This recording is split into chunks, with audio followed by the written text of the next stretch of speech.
Hello students, O2IS academy में आपका स्वागत है। मेरा नाम है ज्योति कौशल और आज हम शुरू करने वाले हैं साइंस एंड टेक के जुलाई से लेके नवंबर तक के करंट अफेयर्स। ये आपके जो जुलाई से लेके नवंबर तक के साइंस एंड टेक के करंट अफेयर्स हैं, ये कुछ लेक्चर्स में कवर होंगे। तो आज ये हमारा फर्स्ट लेक्चर है। ये जो लेक्चर है आपकी जो HP की एंटी सारथी सीरीज चल रही है, उसी के कंटिन्यूटी में हम ये कवर कर रहे हैं। तो जिसने भी O2IS एकेडमी की ऐप को अभी तक डाउनलोड नहीं किया है वो डाउनलोड कर सकते हैं, क्योंकि इन लेक्चर्स की जो PDFs हैं आपको ऐप पर ही अवेलेबल रहेंगी। और आपके लिए बेनिफिशियल ये होगा कि आप डाउनलोड करके PDFs को रिवाइज करें टाइम टू टाइम। ठीक है, तो आज का लेक्चर हम शुरू करते हैं। जो आपकी फर्स्ट न्यूज है that is about isomorphic labs. Recently हुआ क्या है कि एक कंपनी है, ठीक है, उसने बेसिकली गूगल की पेरेंट कंपनी हम इसको कह देते हैं। अल्फाबेट जो है गूगल की पेरेंट कंपनी है। इसने आइसोमॉर्फिक लैब्स को लॉन्च किया है लंदन में। अब आइसोमॉर्फिक लैब्स क्या होते हैं? आइसोमॉर्फिक लैब्स नाम से ही पता चल रहा है कि ऐसी लैब्स हैं। इसमें होगा क्या? इसमें ड्रग डिस्कवरी होगी। ड्रग डिस्कवरी मतलब जो दवाइयां हैं उनकी डिस्कवरी होगी। क्या यूज करके? आर्टिफिशियल इंटेलिजेंस, मतलब हम टेक्नोलॉजी को यूज करके ड्रग की डिस्कवरी कर रहे हैं। और आपसे इनके जो CEO हैं उनसे वो भी पूछा जा सकता है। तो जो डेमिस हैसबिस हैं वो इनके CEO हैं रिसेंटली। और अगर मैं अल्फाबेट कंपनी के बारे में बात करूं तो ये अमेरिकन मल्टीनेशनल टेक्नोलॉजी कॉन्ग्लोमरेट है। मतलब ये कंपनी है जो कि गूगल की पेरेंट कंपनी भी मानी जाती है। और इसका जो हेडक्वार्टर है that is in California. Next news की तरफ बढ़ते हैं। जो आपकी नेक्स्ट न्यूज है दैट इज अबाउट कि कर्नाटका डिजिटल इकोनॉमी मिशन आया था अभी रिसेंटली। उसके साथ मिलकर एक कंपनी ने एक क्लाइंट इनोवेटिव सेंटर लॉन्च किया है मैसूरू में। देखो जी, आपका जो कर्नाटका डिजिटल इकोनॉमी मिशन है वो एक ऐसा मिशन है जो कि कर्नाटका की गवर्नमेंट ने लॉन्च किया, पहली तो बात। दूसरी बात, इसमें हम डिजिटल भी है और इकोनॉमी भी है। दैट मीन्स हम इकोनॉमी को बढ़ाएंगे क्या यूज कर कर? डिजिटल टेक्नोलॉजी या डिजिटल फील्ड में काम करके। ठीक है, तो कर्नाटका डिजिटल इकोनॉमी मिशन के अंडर इस मिशन ने एक कंपनी के साथ मिलकर दैट इज IBM के साथ मिलकर एक मैसूरू में क्लाइंट इनोवेटिव सेंटर लॉन्च किया है। ये आप देख सकते हो, दिस इज क्लाइंट जो आपका मैसूरू में जो IBM ने कर्नाटका डिजिटल मिशन के साथ मिलकर लॉन्च किया है। अगर मैं कर्नाटका डिजिटल इकोनॉमी मिशन की बात करूं तो उनका ऑब्जेक्टिव ये है कि हम GDP जो है अपनी स्टेट की जो GDP है वो 30% तक इंक्रीज करेंगे। GDP का मतलब होता है ग्रॉस डोमेस्टिक प्रोडक्ट। इसका मतलब उस स्टेट के अंदर क्या क्या चीजें प्रोड्यूस हो रही हैं, उसकी वजह से वो इकोनॉमी में कैसे हेल्प कर रहे हैं। तो हम जॉब्स वगैरह क्रिएट करके या फिर इन्वेस्टमेंट को अट्रैक्ट करके, बाहर से जो इन्वेस्टमेंट है उनको अट्रैक्ट करके, एक तरह से ये जो IBM है ये क्योंकि अमेरिका की एक कंपनी है ना, तो इन्होंने बाहर से इन्वेस्टमेंट को अट्रैक्ट करके अपनी इकोनॉमी के टुवर्ड्स कंट्रीब्यूट करने के लिए इनके साथ मिलकर एक क्लाइंट सेंटर खोला है। तो ये जो मिशन है ये एक पब्लिक प्राइवेट पार्टनरशिप है। इसका मतलब इसमें कर्नाटका गवर्नमेंट जो है वो प्राइवेट सेक्टर के साथ मिलकर इकोनॉमी को बढ़ा रही है।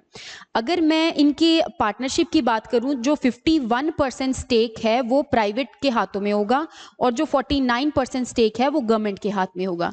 तो कर्नाटका डिजिटल इकोनॉमी मिशन जो है वो प्राइवेट कंपनीज के साथ मिलकर अपनी इकोनॉमी को बढ़ाने के लिए ये मिशन लेके आई है बेसिकली। तो नेक्स्ट बात करते हैं हम कि which company has become the first Indian brand to launch 5G smartphones for domestic customer.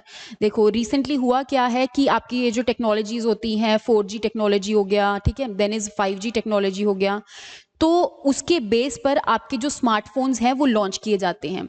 अभी तक जो आपके स्मार्टफोन्स थे वो 4G टेक्नोलॉजी के ऊपर बेस्ड थे, लेकिन रिसेंटली लावा कंपनी ने 5G टेक्नोलॉजी के बेस पर, तो जो लावा कंपनी है उन्होंने डोमेस्टिक कंज्यूमर्स के लिए ये पहला फ़ोन लॉन्च किया है जो कि 5G टेक्नोलॉजी पर बेस्ड है। इससे पहले जो फ़ोन्स थे, स्मार्टफोन्स थे, वो 4G टेक्नोलॉजी पर बेस्ड थे। इन्होंने इस स्मार्टफोन का जो नाम है वो अग्नि के नाम से रखा है। ठीक है, इसका जो ब्रांड है वो नेम रखा है इसका अग्नि। अगर मैं 5G टेक्नोलॉजी की बात करूं, देखो ये एक ऐसी टेक्नोलॉजी है जिसमें हम रेडियो फ्रीक्वेंसीज को यूज़ करते हैं। रेडियो फ्रीक्वेंसी क्या होता है? बेसिकली आपका एक इलेक्ट्रोमैग्नेटिक स्पेक्ट्रम होता है, उसमें कौन सी रेज की कितनी फ्रीक्वेंसी है और कितनी वेवलेंथ है वो यहाँ पर देखते हैं हम, ठीक है। तो जिसकी जितनी ज़्यादा फ्रीक्वेंसी होगी उसकी आयनाइजिंग रेडिएशन उतनी ज़्यादा होगी। इसका मतलब ये है कि जिसकी जितनी ज़्यादा फ्रीक्वेंसी होगी वो किसी चीज़ के अंदर बहुत ज़्यादा अंदर तक पेनिट्रेट कर सकता है, ठीक है। अगर मैं बात करूँ लो फ्रीक्वेंसी की, जिस वेव की जितनी लो फ्रीक्वेंसी होती है वो अंदर तक पेनिट्रेट नहीं करता और वो नॉन आयनाइजिंग रेडिएशन होता है। नॉन आयनाइजिंग रेडिएशन का मतलब है कि हवा के मॉलिक्यूल्स को वो आयंस में कन्वर्ट नहीं करता। अगर आपको मॉलिक्यूल्स के बारे में जानना है तो मैंने आपकी जो साइंस के लेक्चर्स हैं वो भी लिए हैं, आप वहाँ से देख सकते हैं। ओके, तो बेसिकली जो 5G टेक्नोलॉजी है उसमें हम रेडियो फ्रीक्वेंसी को यूज़ करके कम्युनिकेशन करेंगे, ठीक है। मान लो एक स्मार्टफोन है, ठीक है, एक आपका स्मार्टफोन है, दूसरा आपका स्मार्टफोन है, तो यहाँ से जो रेडियो फ्रीक्वेंसीज हैं वो ऊपर जाएंगी और रिफ्लेक्ट बैक होकर दूसरे फ़ोन तक आएंगी, तो इससे हमारा जो कम्युनिकेशन है वो पॉसिबल रहेगा। और जो 5G टेक्नोलॉजी है वो 4G टेक्नोलॉजी से काफ़ी ज़्यादा फास्टर है। तो अगर आपसे पूछा जाए कि जो 5G टेक्नोलॉजी है वो कौन सी फ्रीक्वेंसी पर बेस्ड है, तो वो रेडियो फ्रीक्वेंसी पर बेस्ड है। एक और चीज़ आपको मैं यहाँ पर बता देती हूँ, जिस वेव की जितनी ज़्यादा फ्रीक्वेंसी होती है उसकी वेवलेंथ उतनी कम होती है। दैट मीन्स यहाँ पर जो आपकी लो फ्रीक्वेंसी रेडियो वेव्स है उसकी वेवलेंथ बहुत ज़्यादा है। दैट मीन्स वो बहुत दूर दूर तक ट्रैवल कर सकती है। आई होप आपको समझ में आया होगा। आपने इसमें सिर्फ इतना याद रखना है कि लावा ने 5G स्मार्टफोन जो है पहली बार लॉन्च किया है 5G टेक्नोलॉजी पर बेस्ड, और उसका ब्रांड नेम अग्नि रखा है। थोड़ा बहुत आपको 5G टेक्नोलॉजी के बारे में पता होना चाहिए कि ये 4G टेक्नोलॉजी से कहीं फास्टर है और इसमें हम रेडियो फ्रीक्वेंसीज को यूज़ करते हैं जिनकी वेवलेंथ ज़्यादा होती है और जो आपकी फ्रीक्वेंसी है वो लो होती है। नेक्स्ट जो आपकी न्यूज़ है that is about noro virus. Recently हुआ क्या, जो केरला स्टेट है उसके अंदर नोरो वायरस का आउटब्रेक हो गया। अब आपको नोरो वायरस के बारे में पता होना चाहिए कि ये एक क्या है। देखो, ये एक ऐसा वायरस है जो कि आपके स्टमक और इंटेस्टाइन को अफेक्ट करता है, ठीक है। स्टमक और इंटेस्टाइन को अफेक्ट करता है। स्टमक का मतलब हम साइंस में गैस्ट्रो बोल देते हैं। जैसे मान लो आपको अगर बोल दिया what is gastric juice, that means ऐसा जूस जो आपके स्टमक में प्रोड्यूस होता है। ऐसे ही इंटेस्टाइन को हम इंटेस्टाइन बोलते हैं। दैट मीन्स ये जो डिजीज है ये एक गैस्ट्रो इंटेस्टाइनल इलनेस है, आपके स्टमक को इफेक्ट करती है और आपकी इंटेस्टाइन को इफेक्ट करती है। होता क्या है, जब ये वायरस एक बॉडी के अंदर एंटर करता है तो उसमें डायरिया लाइक कंडीशन हो जाती है। डायरिया लाइक कंडीशन का मतलब ये है कि आपकी बॉडी से मैक्सिमम लॉस ऑफ वाटर होता है, ठीक है। जैसे आपको लूज मोशंस वगैरह लग जाती हैं। अगर मैं इसके कंटेजियस की बात करूं तो ये एक जगह से दूसरी जगह बहुत जल्दी फैल जाता है। और फैलता किससे है, कंटेमिनेटेड फूड हो गया या कोई ऐसे पानी हो गया जो आपने पिया है जिसके अंदर ये वायरस था, ठीक है। कोई ऐसा सरफेस था जिसके ऊपर ये वायरस लगा हुआ था, तो ये इस तरह से फैलता है। प्राइमरी रूट जो है उसका ओरल फीकल रूट है। ओरल फीकल रूट का मतलब ये है कि अगर आपने कोई चीज़ खाई तो वो ओरली खाई और अल्टीमेटली जो आपकी एक्सक्रीटा है उसके थ्रू वो वायरस दूसरी जगह पे स्प्रेड कर सकता है, ठीक है। तो नोरो वायरस के बारे में मैंने आपको बता दिया कि ये गैस्ट्रो इंटेस्टाइनल इलनेस है और रिसेंटली केरला में आउटब्रेक हुआ है। तो आपने इतनी सी चीज़ें इसके बारे में याद रखनी है। नेक्स्ट अपनी न्यूज़ की तरफ बढ़ते हैं। दैट इज रिसेंटली लैंसेट ने एक रिपोर्ट निकाली, ठीक है। वो रिपोर्ट थी ट्यूबरकुलोसिस के रिलेटेड। अब उसने अपनी रिपोर्ट में ये बताया कि सबसे ज़्यादा केसेस जो हैं ट्यूबरकुलोसिस के वो इंडिया से आ रहे हैं। ट्यूबरकुलोसिस का मतलब क्या होता है, जो आपकी टीबी डिजीज है बेसिकली आपकी लंग्स को जाकर इफेक्ट करती है। होता क्या है, आपका एक बैक्टीरियम है जिसका नाम है माइकोबैक्टीरियम ट्यूबरकुलोसिस। यहाँ पे एक और क्वेश्चन आपसे बन गया कि बताओ जो टीबी है वो बैक्टीरियल डिजीज है या वायरल डिजीज है। तो आपको पता होना चाहिए जो टीबी है वो एक बैक्टीरियल डिजीज है और वो माइकोबैक्टीरियम ट्यूबरकुलोसिस की वजह से होती है। वो आपके जो रेस्पिरेटरी पाथवे है, नेजल हो गया आपका या ओरल चैम्बर हो गया आपका, तो वहाँ के थ्रू वो अंदर एंटर कर जाती है और हमारे लंग्स में चली जाती है, ठीक है। जब ये लंग्स में जाती है तो वहाँ पे रिजाइड, वहाँ पे रहने लग जाती है और उसकी वजह से हमारी जो ब्रीदिंग प्रोसेस है उसको स्लो कर देती है और हमें बहुत ज़्यादा कफ होने लगती है, बहुत ज़्यादा म्यूकस प्रोड्यूस होता है। कई बार तो इतना ज़्यादा कफिंग होती है कि उसके साथ जो ब्लड है आपका वो भी आता है, ठीक है। तो ये एक बहुत ही ज़्यादा सीरियस इन्फेक्शियस डिजीज़ है जो आपके लंग्स को अफेक्ट करती है। अब क्योंकि ये एक ऐसी डिजीज़ है जो आपकी रेस्पिरेटरी पाथवे में प्रेजेंट है, तो दैट मीन्स ये आपके अगर एक पर्सन से दूसरे पर्सन में ट्रांसफर होनी हो तो वो स्नीजिंग के थ्रू या एयर ड्रॉपलेट्स के थ्रू भी ये ट्रांसफर हो सकती है। तो जो लैंसेट है उसने जब ये रिपोर्ट निकाली तो उसने बोला कि जो इंडिया है उसमें सबसे ज्यादा ट्यूबरक्लोसिस के केसेस हैं। कितने हैं? 11.4 मिलियन। अब आप इसको हमारी पॉपुलेशन से कंपेयर कर सकते हो कि इतने ज्यादा केसेस जो हैं वो इंडिया से ही आ रहे हैं। नेक्स्ट है आपके सेकंड नंबर पे जो केसेस आ रहे हैं वो है पाकिस्तान, थर्ड नंबर पे है Indonesia and on fourth is Nigeria and then Philippines. आपने बस इतना याद रखना है, पहले 3 नंबर याद रखने हैं। पहला है India, then is Pakistan and then is Indonesia. ठीक है, इन कंट्रीज में से सबसे ज्यादा ट्यूबरक्लोसिस के केसेस आ रहे हैं। नेक्स्ट न्यूज पर मूव करते हैं हम। हमारी जो नेक्स्ट न्यूज है that is about dart mission. Recently NASA ने, जो आपकी अमेरिकन स्पेस एजेंसी है, उसने एक डार्ट मिशन लॉन्च किया है। अब डार्ट मिशन का मतलब क्या है और इसकी क्या फुल फॉर्म है देख लेते हैं एक बार। जो डार्ट मिशन है उसका मतलब है double asteroid redirection test. That means ये कोई ऐसा टेस्ट है जो कि एस्टेरॉयड से रिलेटेड है।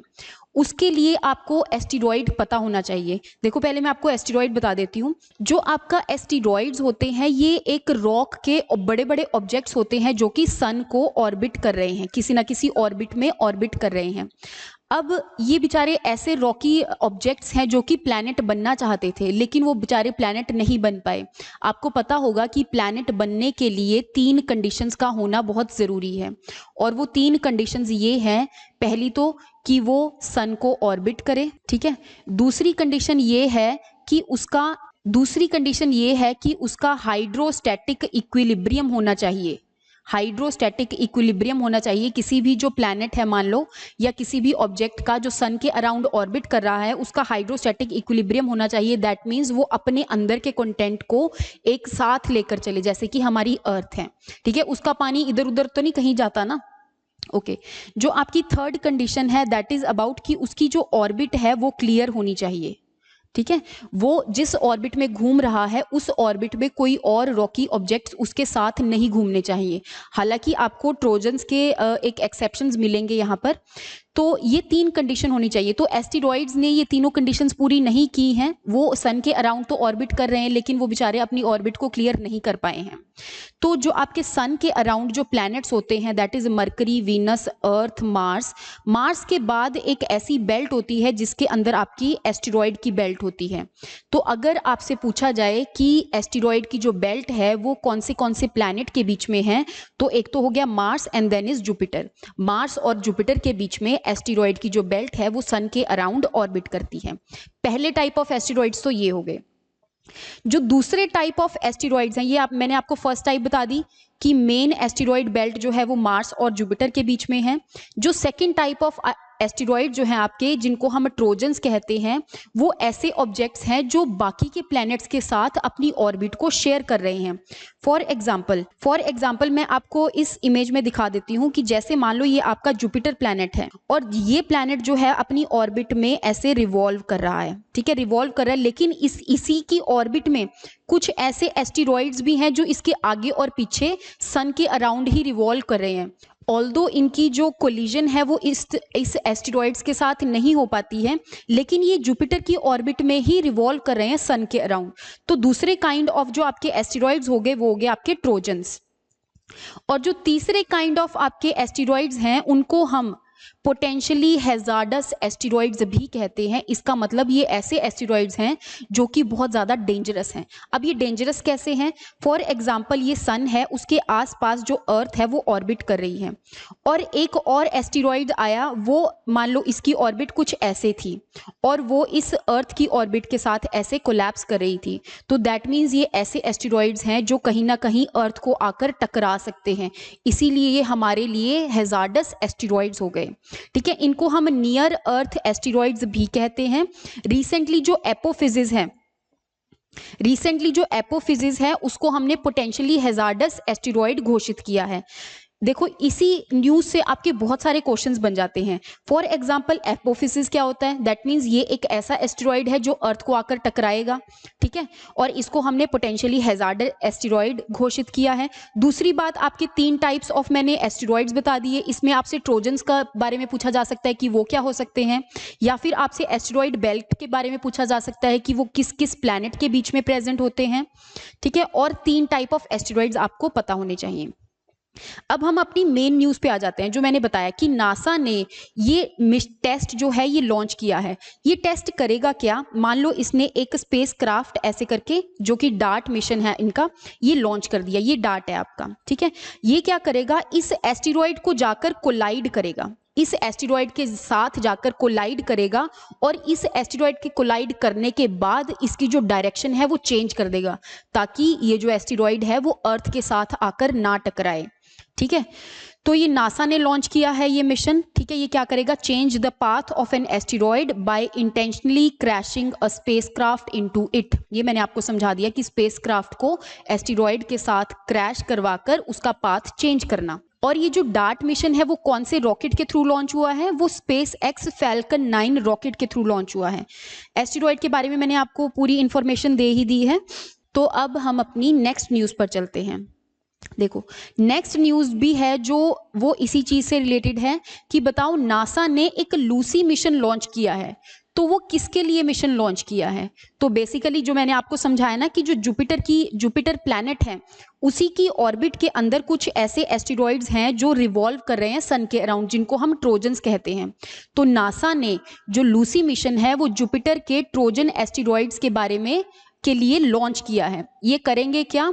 ये जाके एस्टेरॉइड्स को स्टडी करेंगे, और एस्टेरॉइड्स को स्टडी करके ये पता लगाएंगे कि हमारा जो सोलर सिस्टम है बेसिकली उसका एवोल्यूशन हुआ कैसे था, ठीक है।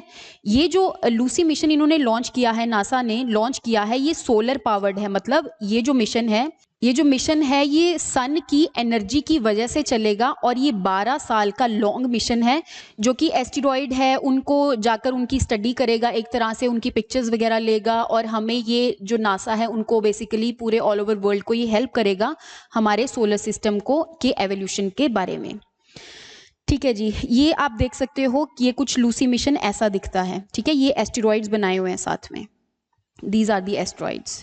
तो अब हम अपनी नेक्स्ट न्यूज़ पर चलते हैं।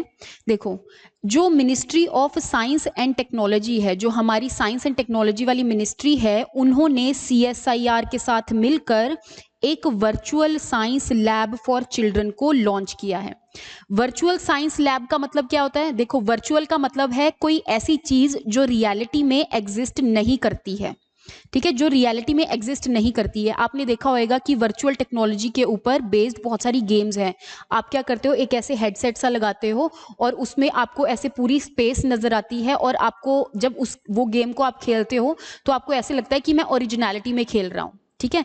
लेकिन है क्या वो एक तरह से वर्चुअली क्रिएट की गई है। तो ऐसे ही ministry of science and tech ने एक साइंस की लैब को वर्चुअली क्रिएट किया। दैट मीन्स वो असली में लैब एग्जिस्ट नहीं करती है, लेकिन वो एक तरह से सिस्टम द्वारा बनाई गई लैब है, ठीक है। तो वो बच्चों के लिए लॉन्च की गई है, किसके साथ मिलकर? CSIR के साथ मिलकर। इसी प्रोग्राम को हम जिज्ञासा प्रोग्राम भी कह रहे हैं, CSIR का। तो एक बार हम CSIR के बारे में देख लेते हैं। जो CSIR है उसकी जो फुल फॉर्म है that is council of scientific and industrial research. That means नाम से ही क्लियर है कि ये एक ऐसी एजेंसी है जो कि आपकी रिसर्च एंड साइंस से रिलेटेड जो रिसर्च है उसके लिए रिस्पॉन्सिबल है। तो CSIR की हमारे इंडिया के अंदर टोटल 38 नेशनल लेबोरेटरीज हैं। ये 1942 में बनी थी। ये न्यू दिल्ली में इसका बेसिकली हेडक्वार्टर्स है। और ये कौन सी मिनिस्ट्री के अंडर आती है? Ministry of science and technology. जो आपके लेक्चररशिप और जो JRF के एग्जाम्स वगैरह है वो भी CSIR के अंडर ही आते हैं कुछ कैटेगरी के लिए, जैसे मैथमेटिक्स हो गया आपका, देन इज लाइफ साइंसेज हो गया। इनके जो JRF इनके जो एग्जाम है वो भी CSIR ही कंडक्ट करवाती है UGC के साथ मिलकर। जो नेक्स्ट न्यूज है आपकी दैट इज अबाउट धवन 1। अब धवन 1 का क्या मतलब है?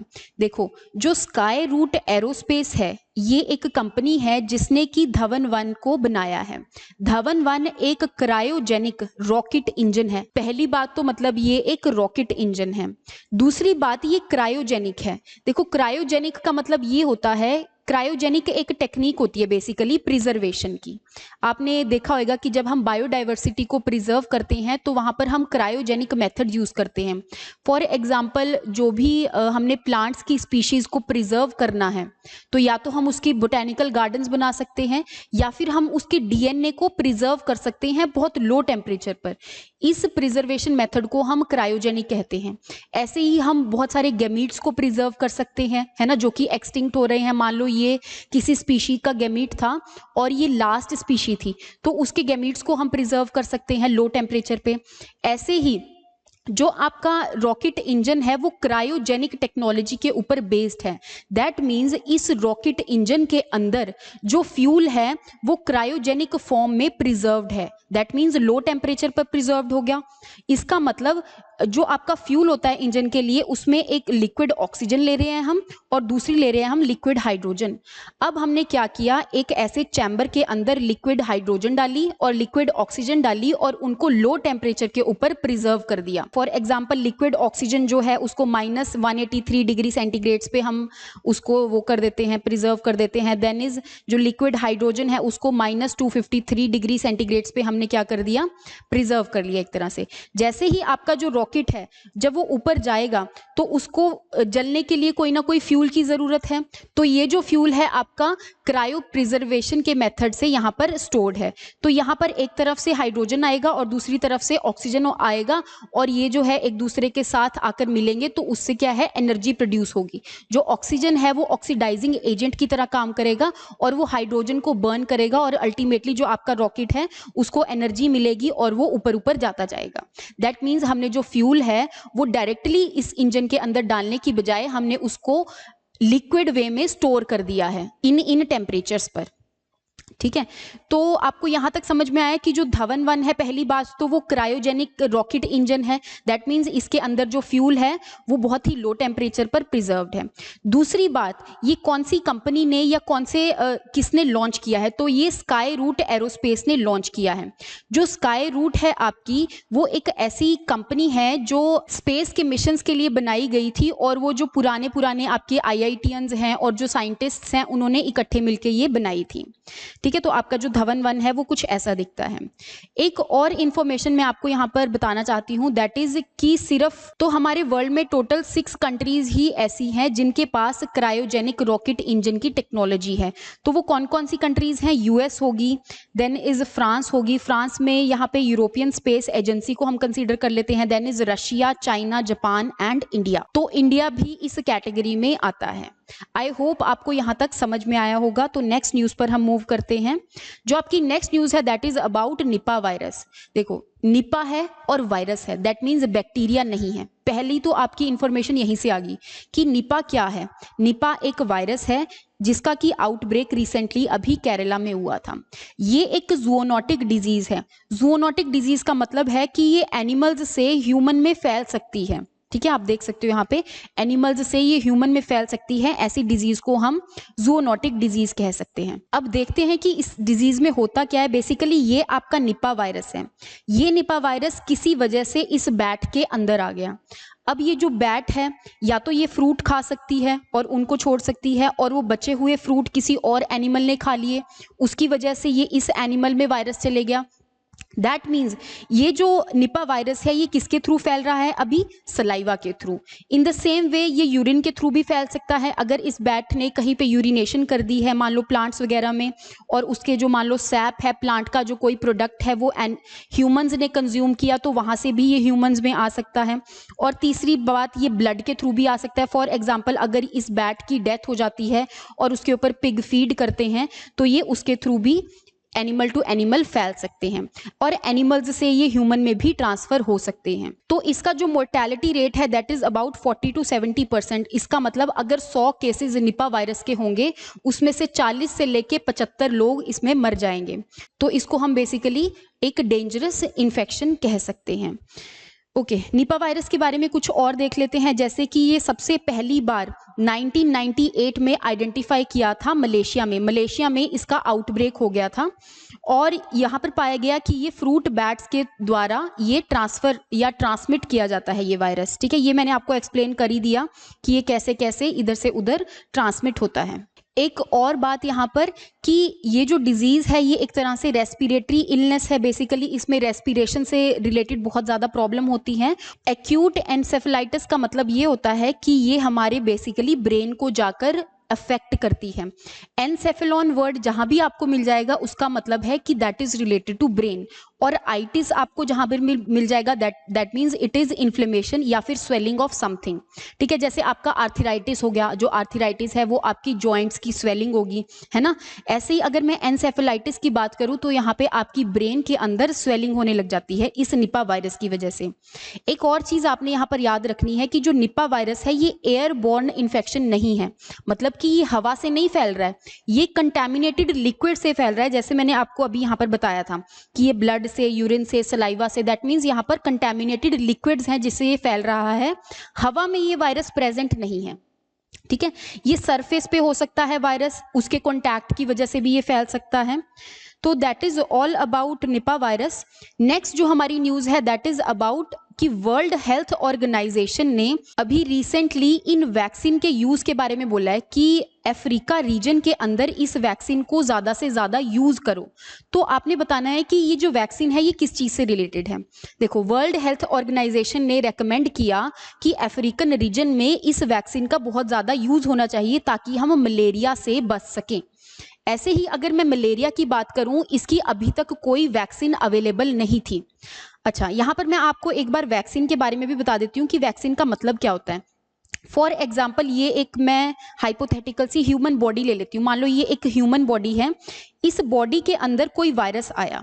जब ये वायरस इसके अंदर आया तो इस बॉडी का जो इम्यून सिस्टम है वो इस वायरस के अगेंस्ट कुछ सेल्स बनाएगा जिसको हम एंटीबॉडीज भी कह देते हैं। ठीक है, तो बेसिकली जब ये वायरस एंटर करता है रियलिटी में, उस टाइम पे हमारे इम्यून सिस्टम को बहुत टाइम लग जाता है इसको रिकॉग्नाइज करने में और इसके अगेंस्ट सेल बनाने में। अब क्यों ना हम ऐसा करें कि इस वायरस को हम थोड़ा सा वीक करके डाल दें या फिर इसको हम डेड करके डाल दें, क्योंकि इम्यून सेल्स ने इसके बाहर की जो सेल का जो वॉल है उसी को ही तो रिकॉग्नाइज करना है, या इसकी जो स्पाइक प्रोटीन्स है उन्हीं को ही तो रिकॉग्नाइज करना है। तो अगर मैं इस वायरस को वीक करके डाल दूंगी तो ये हमारे इम्यून सिस्टम को इतना ज्यादा इफेक्ट भी नहीं करेगा और जो हमारा इम्यून सिस्टम है वो इसके अगेंस्ट एंटीबॉडीज भी बना लेगा। तो जब बाद में रियलिटी में ये वायरस इसके अंदर एंटर करेगा तो हमारी जो इम्यून सिस्टम है उसने पहले से ही ये सेल्स बनाई होंगी इसके अगेंस्ट और वो इसके अगेंस्ट ज़्यादा इफेक्टिवली काम कर पाएगा। तो ये तो है आपकी वैक्सीनेशन का बेसिक प्रिंसिपल कि हम वैक्सीनेशन क्यों देते हैं। अब अगर मैं मलेरिया की बात करूं तो मलेरिया की आज से पहले कोई भी वैक्सीन नहीं थी। तो रिसेंटली ये जो वैक्सीन है ये सबसे पहली वैक्सीन है, फर्स्ट ऑफ इट्स काइंड। और वो किसके अगेंस्ट है? जो आपका मलेरिया है ना, वो 2 प्रोटोजोन कॉज कर सकते हैं। कौन कौन से? एक तो है आपका प्लाज्मोडियम वाइवैक्स और दूसरा है आपका प्लाज्मोडियम फैल्सीपेरम। ठीक है, तो यहां से एक चीज आपको क्लियर होनी चाहिए कि ये जो वैक्सीन है वो वाइवैक्स के अगेंस्ट नहीं काम कर रही है, वो फैल्सीपेरम के अगेंस्ट काम कर रही है। दूसरी बात, ये जो वैक्सीन है ये बनाई किसने है? तो ये एक ब्रिटिश ड्रग मेकर ग्लैक्सोस्मिथक्लाइन ने बनाई है। ठीक है, ये ब्रिटिश की एक तरह से कंपनी है जो कि इन्होंने ये वैक्सीन बनाई है। कुछ और चीजें जो आपको यहाँ पे याद रखनी होगी, दैट इज ये जो वैक्सीन है वो किस नाम से बिक रही है, दैट इज मोजिक्विरिक्स। देन इज ये सबसे पहली टू डेट वैक्सीन है। और जो चाइना है और जो एल सेल्वाडोर है वो मलेरिया फ्री डिक्लेयर कर दिया था WHO ने 2021 में। तो एक और यहाँ से आपकी न्यूज बन जाती है, दैट इज कि अभी तक कौन सी ऐसी कंट्री है जो कि मलेरिया फ्री डिक्लेयर हो चुकी है by World Health Organization, that is China and El Salvador. I hope आपको यहाँ पर समझ में आया होगा। मैं थोड़ा सा आपको मलेरिया के बारे में बता देती हूँ कि इसमें होता क्या है। देखो, मैंने आपको 2 चीजें बताई कि ये 2 प्रोटोजोन से हो सकता है, that is Plasmodium vivax and Plasmodium आपका फैल्सीपेरम। अब जो प्लाज्मोडियम वाइवैक्स और फैल्सीपेरम है ये ऐसे करके कुछ एक सेल होता है, एक टाइप ऑफ सेल होता है, यूनिसेलुलर होता है, मतलब सिंगल सेल होता है। अब ये जो सेल है ये एक मस्किटो के अंदर एंटर कर जाता है, that means this is a protozoan. यहाँ पे आपने एक और चीज ध्यान में रखनी है कि ये कोई वायरस नहीं है, ना ही ये कोई एक बैक्टीरिया है, ये प्रोटोजोन है। तो ये कौन सी कैटेगरी में आएगा? जो मलेरिया है आपका वो प्रोटोजोन डिजीज होगा। ठीक है। ये अलग अलग एनिमल किंगडम में अलग अलग क्लासेस बनी होती हैं, बेसिकली अलग अलग किंगडम्स बने होते हैं, फाइलम बने होते हैं, तो उसके बेस पे है, वो आपने याद नहीं करना है।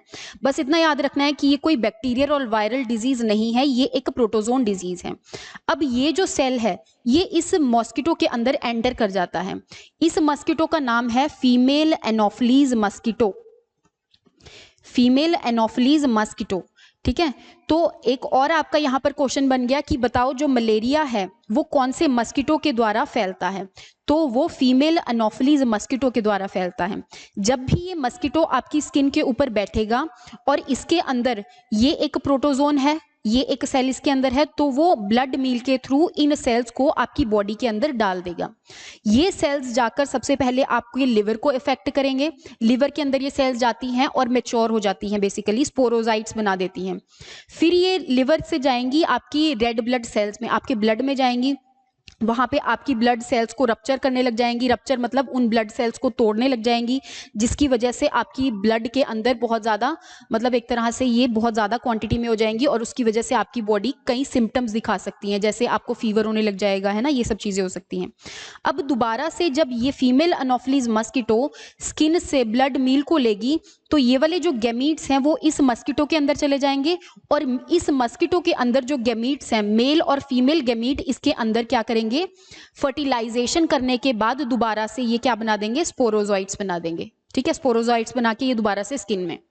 ओके, तो यहाँ पर और जो आपको कुछ इंपॉर्टेंट चीजें याद रखनी है, दैट इज सबसे पहली बात कि पहली बात तो ये प्रोटोजोन डिजीज है, दूसरी बात ये फीमेल एनोफिलीज मस्किटो द्वारा ट्रांसमिट की जाती है, तीसरी बात ये जो डिजीज है इसके दो होस्ट हैं, एक तो हो गया हमारा ह्यूमन और दूसरा है आपका मस्किटो। ठीक है, तो ये दो होस्ट के ऊपर डिपेंड करती है। और चौथी बात ये कि ये जो प्रोटोजोन है ये मस्किटो के अंदर फर्टिलाइजेशन करता है और हमारे अंदर सिर्फ ये अपनी सेल की ग्रोथ करता है।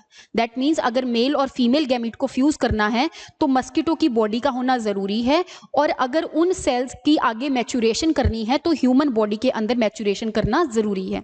आई होप आपको यहाँ तक मेन जो क्वेश्चंस हैं वो समझ में आए होंगे। ओके, नेक्स्ट क्वेश्चन है हमारा कि आई ड्रोन अभी लॉन्च किया गया है, वो किसने लॉन्च किया है, ICMR ने। तो पहले तो हम समझते हैं कि जो ड्रोन है वो क्या होता है।